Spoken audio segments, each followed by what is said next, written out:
សន្សំលុយបានមិនទៅបងប្រុសគាត់ឆ្ងល់ថាពួកប្អូនដែលធ្វើការលើយន្តហោះហ្នឹងអាចសន្សំលុយតាមរបៀបមិនទៅការសន្សំដែលខ្ញុំបានយកមកនិយាយក្នុងវីដេអូមុនហ្នឹងគឺសំដៅទៅលើរយៈពេលដែលយើងហោះហើរនៅតំបន់ក្រៅស្រុកបាននិយាយឲ្យងាយទៅគឺយើងហោះទៅប្រទេសហ្នឹងគឺដើម្បីហោះហើរនៅក្នុងប្រទេសហ្នឹងអញ្ចឹងណាអញ្ចឹងហើយក្រៅពីប្រាក់ខែជាមួយនឹងថ្លៃហោះគឺយើងនឹងទទួលបានថ្លៃស្នាក់នៅដែលវាអាចឲ្យយើងនឹងមានចំណូលបន្ថែមទៀតក្នុងការសន្សំហើយជាក់ស្ដែងការសន្សំរបស់ពួកយើងគឺតកតងជាមួយនឹងការបង់ផ្ទះឬក៏បងខ្លះគាត់បង់ជូនកូនគាត់ទៅរៀនអញ្ចឹងណាគាត់សន្សំដើម្បីទុកឲ្យកូនគាត់ទៅរៀនហើយអញ្ចឹងថ្ងៃហ្នឹងគឺខ្ញុំសូមនិយាយប្រធានបទរៀងចាស់ទុំតិចគឺការសន្សំលុយសម្រាប់កូនប៉ាម៉ាក់សម័យថ្មីឥឡូវអាចនឹងមិនសូវគិតគូរដល់ការសន្សំលុយឲ្យកូនពេលគាត់រៀនចប់ទី12ប៉ុន្មានទេប៉ុន្តែការពិតទៅការសន្សំលុយគឺពិតជាល្អមែនទែនដោយសារតែយើងអត់ចាំបាច់បារម្ភថាតើដល់ពេលគិតលុយហ្នឹងគឺយើងយកលុយមកពីណាដើម្បីបង់សាលាគឺដល់ថ្ងៃដឹងតែមានលុយបង់ថ្លៃសាលាកូនមកអញ្ចឹងហើយខ្ញុំក៏ចង់ណែនាំគណនេយ្យសន្សំក្មេងឆ្លាតដែលជាគណនេយ្យសន្សំសម្រាប់ការសិក្សារបស់កូនហើយអាចសន្សំបានតាំងពីកូនកើតរហូតដល់កូនរៀនចប់ទី12ហើយបើសិនជាកូនរៀនចប់ទី12ទទួលបាននិទេសល្អនឹងមានរង្វាន់លើកទឹកចិត្តចំនួន$1000ទៀតផងជាពិសេសគឺការផ្ដល់ធានារ៉ាប់រងដល់អ្នកដែលជាអាណាព្យាបាល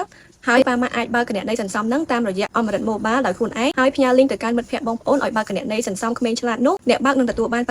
ត្រឡប់មកវិញនៅពេលដែលបើកគណនេយ្យបានជោគជ័យហើយអ្នកដែលផ្ញើ link នឹងក៏ទទួលបាន$5000ត្រឡប់មកវិញដូចគ្នានឹងឲ្យបងប្អូនលុះត្រាតែអ្នកដែលទទួលបាន link នឹងបើកគណនេយ្យបានជោគជ័យទើបអ្នកផ្ញើទទួលបានដែរណាហើយចំពោះការផ្ដល់ជូននឹងគឺមានសុពលភាពត្រឹមថ្ងៃទី31ខែឧសភាហ្នឹងឯណាបងប្អូនកុំភ្លេចធ្វើការសន្សំជាមួយអមរិតទាំងអស់គ្នាណាអញ្ចឹងវីដេអូហ្នឹងគឺមានតែប៉ុណ្្នឹងទេអរគុណបងប្អូនទាំងអស់គ្នាដែលមើលវីដេអូខ្ញុំដល់ចប់ហើយកុំភ្លេចចូលទៅជួយ follow Facebook page ក៏ដូចជា IG របស់ខ្ញុំផងបាយបាយ